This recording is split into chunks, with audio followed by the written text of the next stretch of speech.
Welcome to the Banyan Edge Podcast. Here's your host, Charles Sizemore.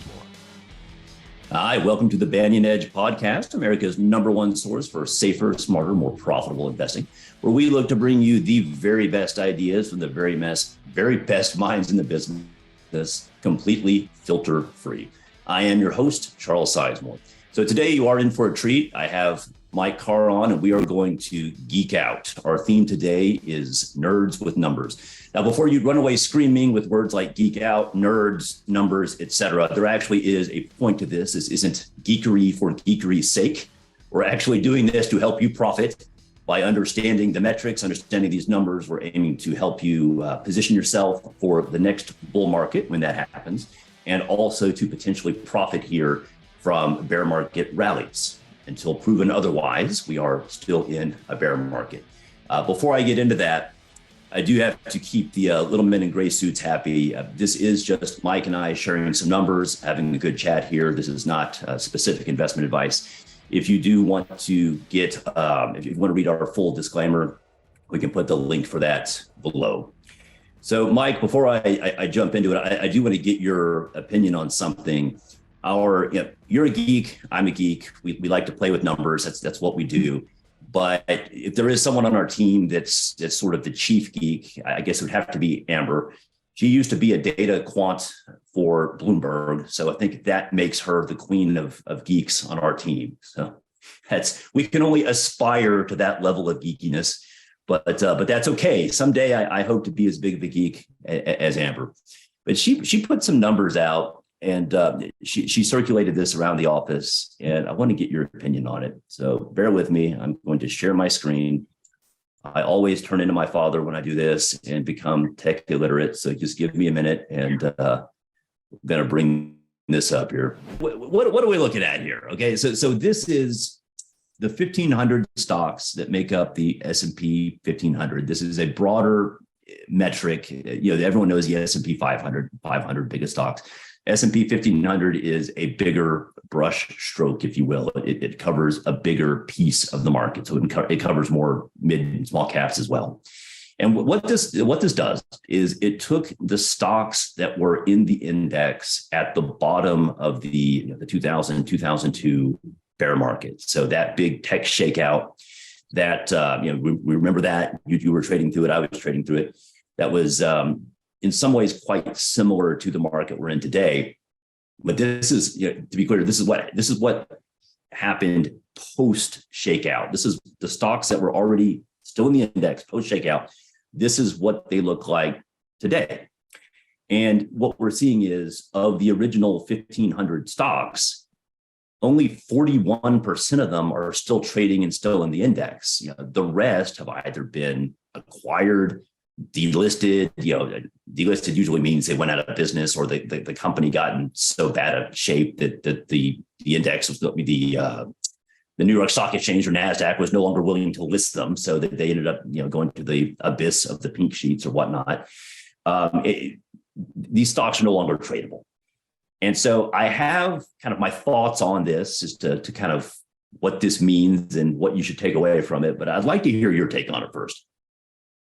Well, I think it's important to remember these are the largest companies. So these are the S&P 1500 includes 600 small cap stocks, but they're not really super small companies. These are stable. S&P selects them because they're stable. These are not little dinky startups or whatnot. I mean, these are companies that are at least generally several hundred million or a couple billion. Like they're not chump change. Correct. And then, 40%, 41% are active, but that doesn't necessarily mean they're profitable. 48% were acquired, but Twitter was acquired, and it was acquired 30% below its high. So a lot of investors lost money on that Twitter takeover. And that's a good point. We say it's acquired. Why were they acquired? They might have been acquired because they got ripped to shreds and somebody was essentially picking over the body like a vulture and just acquiring what was left of the assets. And that is one of the more common acquisitions that we see. So rather than just looking at how many survived, I think it's important to look at how many were profitable for investors. And coming out of that bottom, over the next 3 years, 39.9% of the actively traded stocks on all exchanges, so I'm looking beyond the 1,500, just 40% created shareholder value. And 0.98% accounted for over half of all of the market value created. So it's important to remember, over the long run, it is very difficult to spot winners, which is why I prefer the short-term trading approach. Yeah, no, that's I would agree with that. And I would take that even a little bit of a step further. So my takeaway on this is, okay, yeah, 41%, fine, whatever. What that tells me is the winners of the previous bull market are generally not the winners of the next bull market. Now, sometimes you get stocks that are just in this phenomenal growth mode and, they pick up where they left off and continue leading fine. That's really quite rare. What generally happens is the winners, the stocks that really knock the ball out of the park in the last bull market, once that dust settles, the bear market's over and a new bull market begins, there's usually new winners. And that's, if you are stuck if you still have these positions, these legacy positions that you held on to in 2020, 2021, you were thinking, hey, sure that they're down, but they're going to come back because they always do, buy the dip, buy the dip, buy the dip. Well, buy the dip is not always the best strategy. Sometimes sell the rally is, and we can get into that a bit later. Before we do that, though, so the numbers here are, I'd say, slightly better, but this is also more recent. These are the survivors of the 2008 bear market. So these are the stocks that were in the S&P 1500 at the kind of first quarter of 2009. Once the dust had settled from the 2008 meltdown. The takeaway, though, is still the same. You see a comparatively few number of those stocks that were there are still there. Yeah, it's 58, fine. It's a higher number, but it's still really low. There's a lot of stocks that have fallen by the wayside. A lot of losers that got shaken out and are just done. They're just lost to history now. I know you're a student of the market. I know you're actively trading at that time. What do you have some stats on that of your own? Well, my numbers are very, very similar again to the 2002 bottom. 41.35% of companies, all actively traded companies, created wealth. 60% lost money in the 3 years coming out of that bottom, and 1.52% counted for 50%. So the number of winners is always going to be relatively narrow. And then in the long run, I know we're looking at two specific time periods. There's a study that goes back to 1926, and the results are pretty much the same. Over the long run, most companies lose money for shareholders. Managers tend to do just fine. For some reason, 57.8% of stocks that have traded since 1926 lost money for shareholders. So 58% of all companies that have ever traded were losers. Just 42% were winners, and just 0.5% account for the majority of the gains. 5 firms accounted for 22% of all gains since 1926.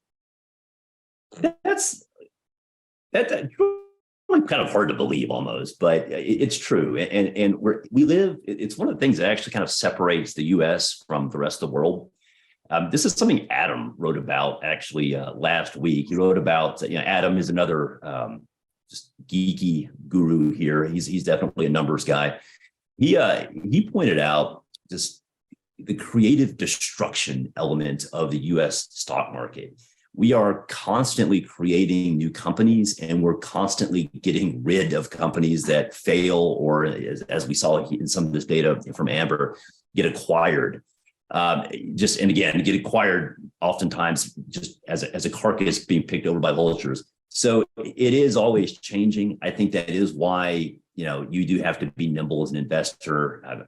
It's so much easier to just buy and hold an S&P 500 index fund and be done.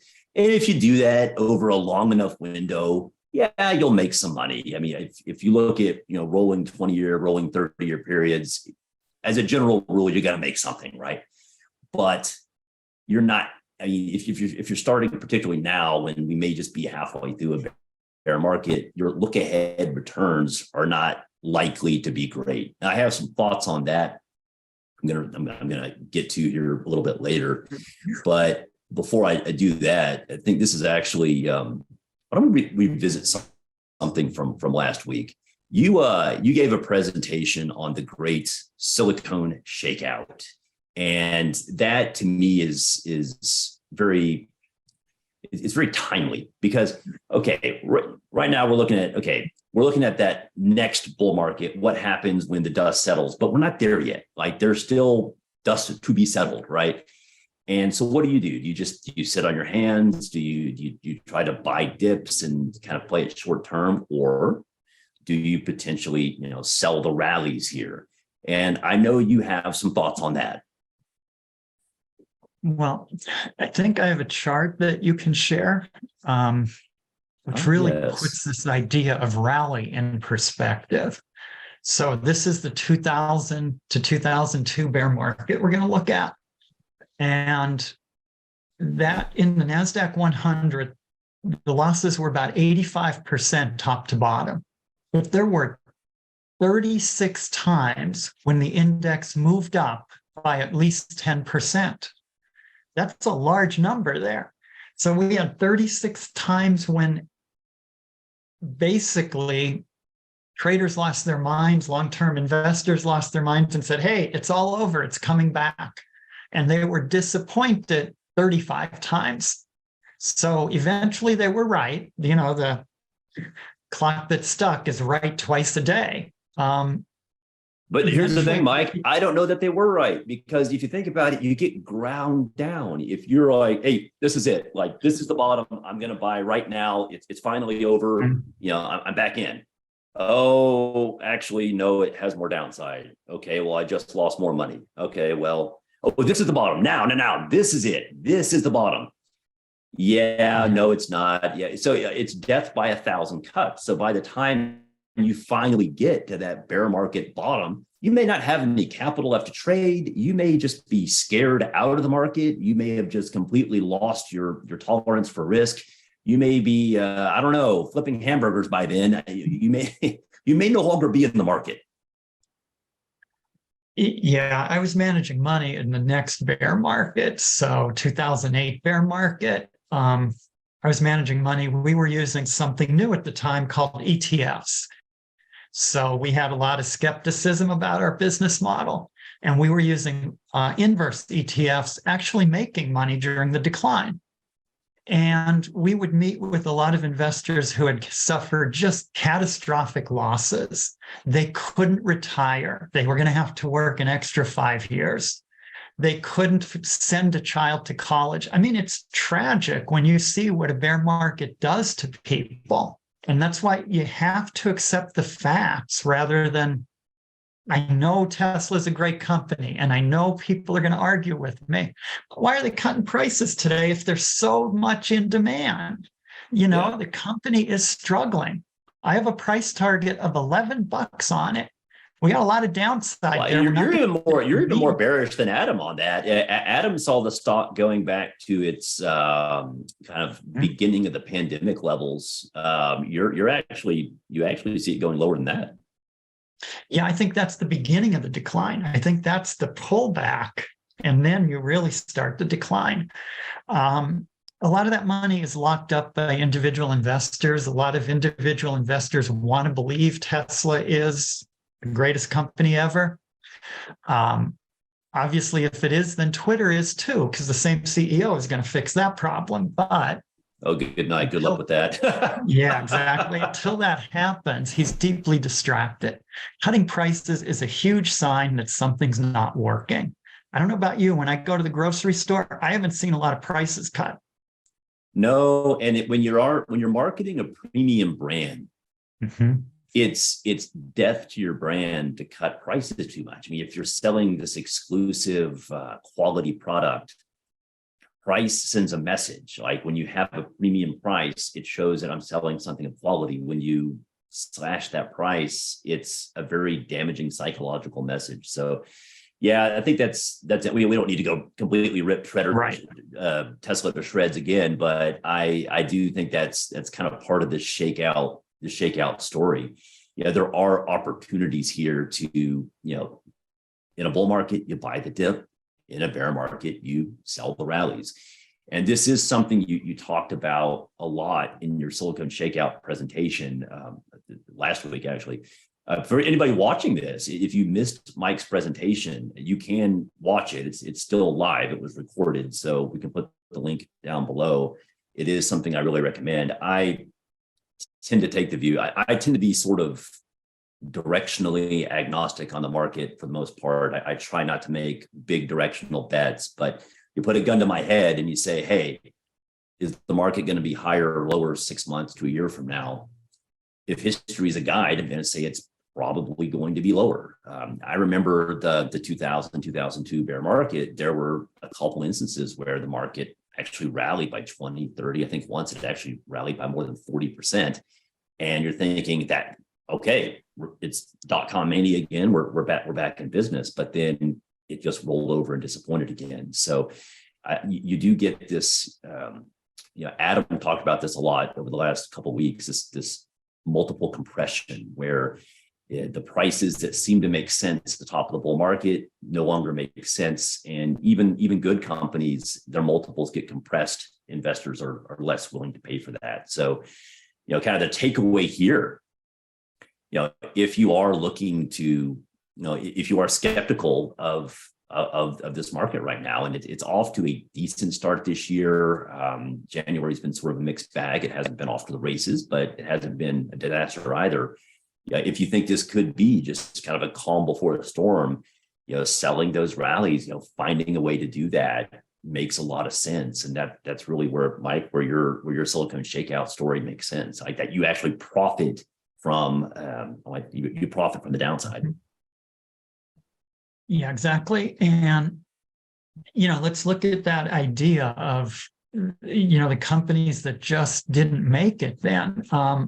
Something different now between 2000 and today is interest rates. Interest rates are rising. And the typical CEO in a Silicon Valley company wasn't even alive in the last interest rate cycle where rates went up. That ended in 82. So we have a lot of CEOs running these companies who don't know what it's like for interest rates to rise. We also have a lot of people on Wall Street trading desks in fixed income who don't know how to trade this kind of cycle. So we're going to have a lot of volatility. I think you'd really struggle to find anyone who really was trading this market the last time you were in a rising interest rate environment. You're talking about late 70s, early 80s. And anybody that would still be trading today, they would have been a kid, essentially. They would have been at the very beginning of their career in that market. And, they wouldn't have had any real experience. They would have been, carrying the briefcase of the guy actually doing the trades at that stage of their career. Right. So they're retiring now. Yeah, these are the old, these are the old fogies that we even have a memory of that, and even if they have a memory of it, they weren't really trading it, right? So it really is kind of uncharted territory. And you mentioned interest rates. Think about how easy money has been, and how anybody with kind of a good story to tell could find somebody to give them private equity money or venture capital money or whatever. Money was free, so it was distributed like candy. Just, here's your startup money, here's your startup money, here's your startup money. That creates a very lax attitude towards cost control, creates a very lax attitude towards risk management. Why am I going to worry about cost control if there's just an unlimited spigot of money that I can dip into if my growth rates don't quite pan out like I thought, or my cost overruns, or I had to spend too much on this or that? There's always more money coming from Wall Street, so who cares? Well, now that you actually have competition from treasuries, now that rates are higher and people are less likely to just throw that proverbial plate of spaghetti on the wall and see what sticks. You're going to have a lot of panicking tech CEOs that don't know what to do. They've never actually had to be capital efficient before. They've never actually had to watch their wallets. So that really does kind of feed back into your shakeout story of, okay, they're going to have to learn how to do more with less. That means they're going to have to cut their own expenses. And remember, everyone's expense is somebody else's revenue, and tech companies are each other's sources of revenue. So tech company A has to cut back. Well, that's cutting into the revenues of tech company B, who they were buying from, right? So it takes time for this to play out. That's why I think this shakeout scenario is not done. You would think, hey, 2022 is a rough year. It's not done. Like, we still have more time on this. Now, I want to geek out. Go ahead. I'm sorry. Let me give a specific example of a great ETF right now for individuals to look at. SGOV, Sierra Golf Oscar Victor. It's short-term treasuries. The yield is 4.21%. The duration, which is a measure of risk, is 0.1. So you don't even have a month's worth of. So basically, what duration tells us is how much you're going to lose if interest rates go up 1%. Yes. And you're looking at losing less than 1 month's worth of interest if rates spike right now, and you're getting 4.21% risk-free. This is just incredible in a market like this, that's sitting there. So if you're holding cash, wondering what to do, don't hold it too long. Like you also mentioned earlier, a lot of investors became shell-shocked on the way down. And we saw that too when I was managing money. People who missed the bottom, they were afraid to get back in. They had those losses. They missed the easy gains. White knuckle fear. Yes. Yep. Yeah. Now it's 10 years till they can retire. So, SGOV is a short-term parking lot right now. Definitely something to consider. We are definitely geeking out when you bring up the concept of modified duration. That's like MBA level finance stuff. So good job. That's you get the geek crown for that one. But that is about that. So there's a perception that bonds are less risky than stocks, right? That's not necessarily true. If you go longer on the yield curve, if you buy 20 and 30-year bonds, those actually got hit harder than stocks in 2022 because they have such sensitivity to interest rates. They have very high modified duration. So, 1% increase in interest rates could mean a 20% decline in price or more, depending on how long the bonds are, what their current semi-annual payments are, et cetera.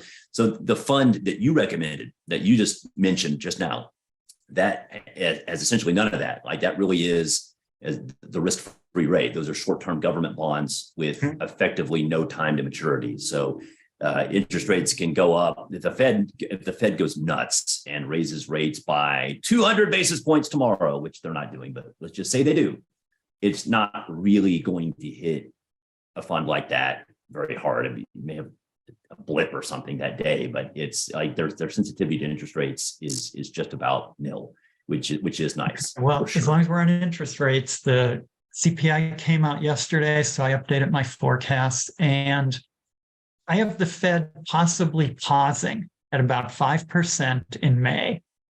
That's when inflation will drop below headline CPI, according to my calculations. And right now, we're just working through the high inflation, the way it's calculated. Right now, inflation from the Fed's perspective is a math problem.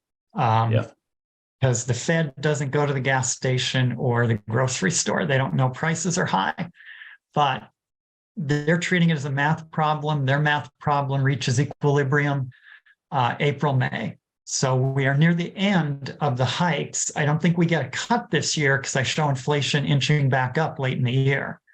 So we'll see how that works out. Yeah, it's interesting. You're kind of echoing some things that Ian King wrote about, actually, I think 2 weeks ago. He wrote a piece saying his big prediction for 2023 is that the Fed will actually pivot in a lot sooner than most people think. So he thinks his timeline was a little bit more flexible than yours, but I think he sees them topping out roughly when you do, or perhaps a month or two after. But so that's interesting. You guys are in kind of general agreement on that. I think you could be right. If we are seeing signs of the economy cooling, and if that accelerates and picks up, then the Fed's they're not going to have a choice. They're going to have to back off. Whether they actually start cutting rates, we'll see about that. That's a much bigger step. But I think the likelihood that they at least stop raising them, I think you're likely right on that. So you're familiar with this, Mike. This is the Shiller PE ratio, also called the CAPE, the cyclically adjusted price earnings ratio. This metric is flawed. You know it, I know it, but I do like to use it as a very quick and dirty way to kind of say, where is the market today? Is it expensive? Is it cheap? Broadly, but what does that really mean, right? Now, the biggest issue with this is you see today we're not, it's come down. Obviously, as stock prices have come down, this metric has come down. And actually, let me back up for a second. What are we looking at? What is the CAPE? It takes a 10-year average of earnings and compares it to today's prices. Why 10 years? Because in any 10-year period, you're likely to have a boom, a bust, everything in between. So it smooths out the economic cycle. The problem with just the plain Jane, original price earnings ratio is that in any given year, earnings may be elevated or depressed based on what was going on in the economy. So this smooths that out by taking an average. Okay, great. Okay, so I can jump in there, a little pet peeve here. Please do. Shiller, who developed this, won a Nobel Prize for it. And he did not develop it, actually. Well, I am going to correct the corrector. This was around in the time of Benjamin Graham, Warren Buffett. That's what I was going to say. Shiller never read a practical book. Ben Graham said use 8 years in Intelligent Investor. And Shiller won the Nobel Prize. We also, if we go back to the 60s, Sharpe wins a Nobel Prize for beta. An analyst called Gartley wrote about that in the Financial Analyst Journal in 1945. A guy named Rhea wrote about that in 1933 in Barron's. So these Nobel Prize winners don't read the same books we do, and they reinvent things we already know about. But they used really cool math in their white papers to make an existing concept look right. Well, they don't make it better, but they use Greek letters. So they made it look better and look more mysterious. Yeah. I'm waiting for let me be clear. They did not make it better. They didn't make it better. They just made it look more mysterious with Greek letters. So you're absolutely right about that. Anyway, so the CAPE, it was at its all-time highest during the dot-com boom in late 90s, very early 2000. It got kind of close to those levels into 2021, and it's corrected a little bit. The biggest problem with this is that it makes no adjustment for interest rates. So, stocks are trading at PE ratio of, fill in the blank, but that's not really meaningful by itself, because in a low interest rate environment, stocks should be more expensive. In a high interest rate environment, stocks should be cheaper. Okay, what is this? So rather than take the CAPE, which is a fancy price earnings ratio, we're flipping that upside down to make it an earnings price ratio. Why? Because then it's easier to compare to bond yields. And so what this does is this takes that inverse, the CAPE upside down, and it subtracts bond yields. Now, to be clear, it's not just the headline bond yield; it's the real yield. So it's the after inflation yield. And so, of course, things are a bit weird today because bonds are actually, bond yields are actually below the rate of inflation and have been for a while. But you see here, actually, what are we looking at here? When you get to the bottom of that purple box, that shows that stocks are really expensive relative to bonds. When you get to the top part of that purple box, it means that stocks are cheap relative to bonds. And so what I find interesting here is this metric hasn't really gotten that much cheaper over the last year, because even though the market fell, well, so did bonds. So stocks got cheaper, but cheaper relative to what? Everything else got cheaper too. It was a bear market in practically everything. So I think this is interesting. My takeaway from this is actually something we said earlier. if you are looking to just park money, if you're looking to just, buy and hold for the next 20, 30 years or whatever, you're not getting a great entry point right now. Like we're actually on the more expensive end of things rather than the cheaper end of things. So, what kind of returns can you really expect getting into this at today's prices? You're probably looking at something in the low single digits. I think if you buy today and you just hold on to it for the next 20 years, you're probably not going to lose money, but your return based on today's prices is probably going to be less than 5% a year. And I don't know about you, Mike, but I would certainly like to make more than that. Well, I think what I'd like to point out here is, again, Shiller's lack of reading practical books. Yeah, but he teaches at Yale, so he's cool. He's smarter than me. I'll give him that. But I think, and he's probably read more books than I have, but I have focused on the practical rather than the theoretical. And excess CAPE right now definitely pointing towards lower returns long run. I agree with that because interest rates are high. If I can get 4% risk free, a lot of investors are going to want to take that, and they're going to take money out of stocks to do that. Well, just like I said, if you're looking at returns, looking ahead, stock returns annualized of 4 or 5%. Well, treasuries are basically there, so why do anything else, right? So I think we're in agreement on that. We are.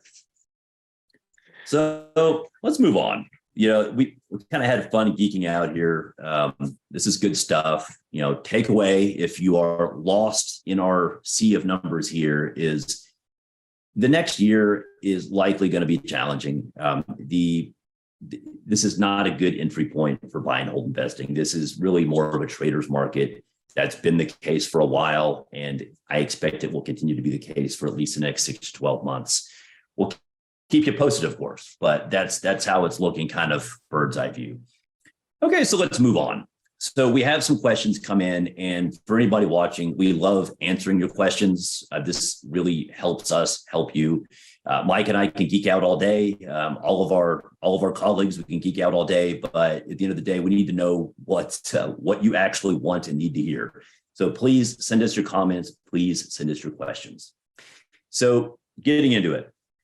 This is interesting because Ian King wrote a piece about a month ago. We're coming up on the 1 month anniversary of this piece, and we're still getting comments about it. Ian wrote about firing China. Like, that was his theme. It's his theme of deglobalization and re-onshoring and all of that. And we're still getting comments from it. So Bruce wrote in to say, many years ago, when I saw the move of the US buying everything from China, I thought it was a mistake. And I'm not a highly intelligent person at all. Well, I would tend to disagree with that. I think you're quite intelligent. But anyway, I digress.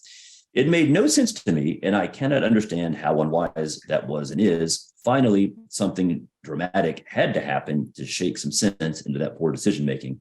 Hopefully, we can buy Made in America products sooner than 10 years.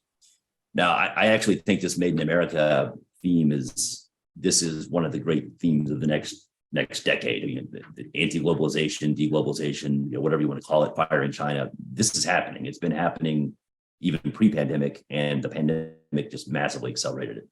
But anyway, Mike, what most people may or may not know about you is you actually spent most of your professional life in the military. What most people don't know is the Rambo movies were actually based on your biography. I'm joking, but you're a career military man. Do you what do you have to say on this? Do you have any thoughts on China, like the whole situation? Well, I think it's important to remember China is a communist country, and communist leaders, they're called in China cadres, are rewarded for lying. And I'm trying to make sure I say everything politically correctly.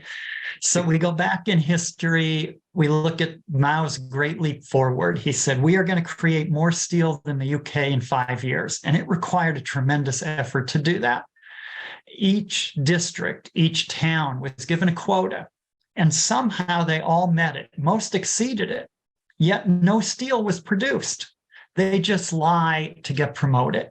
And that's been ingrained now in the country forever. So the official data is unreliable. Everyone is starting to realize that now with the COVID data, where China's just stopped reporting it because they can't fudge it enough.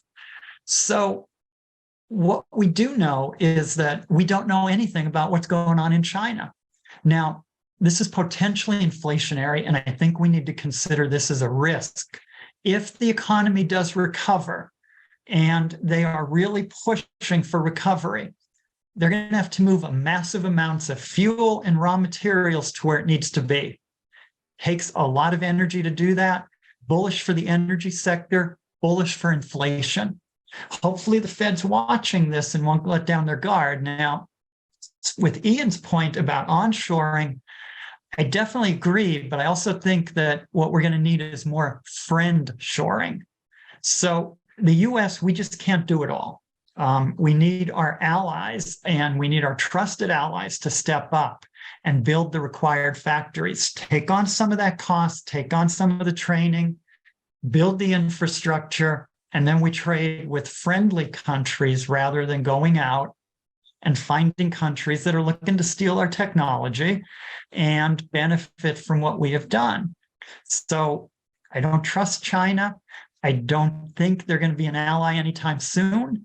And I think friendshoring is actually the way to go. And I hope our politicians are looking at building alliances. I got to say, this is the first time I've heard the word friendshoring. I like that. We need to trademark that. That's good stuff. You know, I came up with shrinkflation many years ago, and I should have trademarked that one. That's right. Very good. So we had another question. Small caps are up about 7% so far this year. Would we be in a new bull market if they broke those November highs? Well, Mike, this was actually a theme. We talked about, dead cat bounces and whatnot on last week's podcast. What's going on here? Is this a dead cat bounce in small caps? Like, what does that look like to you? Yeah, unfortunately, it is most likely a dead cat bounce. Breaking the November high will be bullish, but we're going to roll over again. Small caps led the way down so far. They are recovering the strongest because a lot of people look at small cap indexes and say, well, historically, these recover quickly. There's a survivorship bias in that data. So in real time, the small cap companies are falling out of favor and they're dying. Those are the companies that are not being profitable. But the indexes cut those along the way. So the indexes deceive you into thinking small caps are bullish when in actuality, they're the highest risk sector right now. So we have another leg down, the dead cat bounce. We did get a question on that. For the PETA people out there, the cat is dead before you drop it off the building. So it's already dead when it hits the ground and bounces. We didn't kill the cat. Okay, let's just be clear. Yeah. So small caps are dead for now. It's a great bounce, definitely tradable. Use a trailing stop, and I think it'll work out fine. My in-laws almost disowned me. They live on a farm in Peru, and I was visiting there over the Christmas holiday and whatnot, and I befriended some little farm cat they just kind of keep it around to chase mice away and stuff, and they're always kind of half scared of it because the cat's like semi-feral. They see me cradling the thing like a baby, like playing with it, and what are you doing, you crazy gringo? What's wrong with you? But anyway, I digress. That cat is still alive and well and will not be bouncing anytime soon. But at any rate, that wraps it up. To our viewers, I would say if you found this concept of the shakeout interesting, really do go back and watch Mike's presentation on the Silicon Shakeout. To me, this is one of the most insightful things that you can do for to start this year. I think this is one of the best opportunities you're going to find in the first quarter or two of 2023. But that's really going to wrap it up. Enjoy the rest of your holiday. You should be, kicking a ball with your kids or grandkids or watching a movie or enjoying a day off work. So go do that, and we'll pick this up next week.